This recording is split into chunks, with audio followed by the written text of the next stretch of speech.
السلام علیکم۔ تو آج ہم اس کلاس میں جاننے والے ہیں کہ اردو میتھڈالوجی۔ تو آج تک ہم نے جو ہے اردو کنٹینٹ کو ہی ڈسکس کرتے ہوئے آئے ہیں، جیسا کہ اولڈ کنٹینٹ اور نیو کنٹینٹ کو بھی شروع کیا تھا۔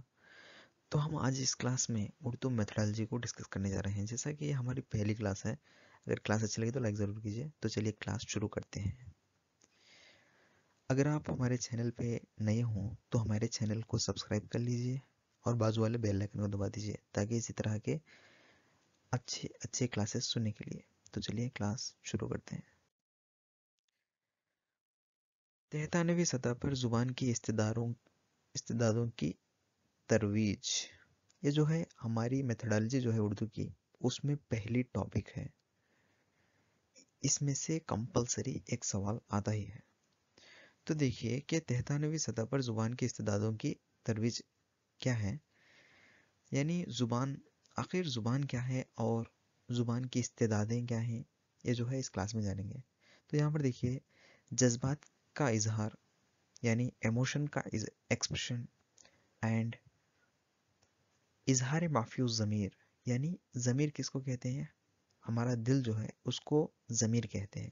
اظہار مافی الضمیر یعنی دل میں جو بات چھپی ہوئی ہے اس کو ظاہر کرنا، یعنی جذبات کو ظاہر کرنا اور دل میں جو بات ہے اس کو ظاہر کرنا کیا ہے؟ زبان کی دو اہم خصوصیات ہیں۔ زبان کی دو اہم خصوصیات جو ہیں جذبات کا اظہار کرنا اور اظہار مافی الضمیر ہے۔ یہ رہا بہت اہم پوائنٹ زبان کے تعلق سے۔ تو رہی بات کہ زبان کی بنیادی استعدادیں کیا ہیں اور کتنی ہیں۔ آخر استعدادیں کیا ہیں؟ استعدادیں وہ ہیں جن سے زبان سیکھی جاتی ہے، جن کو معیارات بھی کہتے ہیں۔ تو زبان کی بنیادی استعدادیں یا معیارات کتنے ہیں؟ 4 ہیں۔ کون کون سے؟ سننا، گفتگو کرنا، پڑھنا، لکھنا۔ یہ 4 جو ہیں زبان کی بنیادی استعدادیں ہیں، یعنی بیسک استعدادیں۔ تو یہاں پر دیکھیے کہ انہی 4 کو لسانی امور اربع کہتے ہیں۔ امور کس کو کہتے ہیں؟ کاموں کو۔ اور اربع یعنی ربع کی معنی کیا ہے؟ عربی میں جو ہے ربع کی معنی 4 ہے، یعنی 4 امور، 4 کام جو لسانی یعنی زبان کے تعلق سے، یہ 4 کام جو ہے زبان کے ہیں بنیادی طور پر۔ تو آگے بڑھیں کہ کیا زبان ان 4 پہ ہی چلتی ہے؟ بے شک ان 4 پہ ہی چلتی ہے، اور ان کے علاوہ مزید اور ہیں کہ یہاں پر دیکھیے کہ ذخیرے الفاظ کا فروغ اور تخلیقیت یعنی کریٹیوٹی اور توصیف منصوبہ کام، اور اسی طرح تصورات کی تفہیم اور زبان شناسی، یہ جو ہے ایکسٹرا ہیں، ان کے علاوہ ہیں، یہ بھی معیارات میں شامل ہیں۔ یہ جو ہے بیسک، یہ رہنا کمپلسری ہے، اینڈ یہ جو ہے ایکسٹرا ہے۔ تو ہم مزید ان کے تعلق سے ایک ایک کر کے سب جانیں گے۔ تو آگے بڑھیں۔ تو یہاں پر دیکھیے سننا، یعنی سننا جو ہے اس کو ہم سماعت سے بھی جانتے ہیں۔ سماعت جو ہے، سماعت سننے کو سماعت بھی کہتے ہیں۔ تو یہاں پر دیکھیے کہ لسانی مہارتوں میں سب سے پہلی مہارت کیا ہے؟ سننا ہے۔ سننا کیا ہوتا ہے؟ سمعی عضو یعنی کان۔ ہمارا کان جو ہے، کان کے ذریعے ہونے والے عمل، یعنی کان کے ذریعے ہونے والا کام جو ہے اس کو کیا کہتے ہیں؟ سننا کہتے ہیں۔ تو بچوں میں بہترین قوت سماعت کا ہونا ضروری ہے، کمپلسری ہونا ہے، یعنی بچہ جو بھی بچہ ہو، یعنی بچوں میں ہی نہیں بلکہ بچہ ہو یا بڑا، سننے کی یعنی قوت سماعت ہونا ضروری ہے، لازمی ہے۔ یہاں پر ہم بچوں کو پڑھانے جا رہے ہیں، اس لیے یہاں پر بچوں کا شمار کیا گیا، جیسا کہ بچوں میں بہترین قوت سماعت کا ہونا ضروری ہے، اور یہ عمل بچے کے خاندان سے ہی شروع ہوتا ہے۔ یہ عمل جو ہے بچے کے خاندان سے ہی شروع ہوتا ہے، یعنی بچپن، جب بچہ اپنا بچپن خاندان سے گزرتا ہے تو وہیں سے بچہ سننے کا عادی ہوتا ہے، قوت سماعت وہیں سے اس کی سٹارٹ ہوتی ہے۔ اسی لیے لسانی مہارتوں میں سننا یعنی سماعت جو ہے اول مقام میں رکھا گیا ہے۔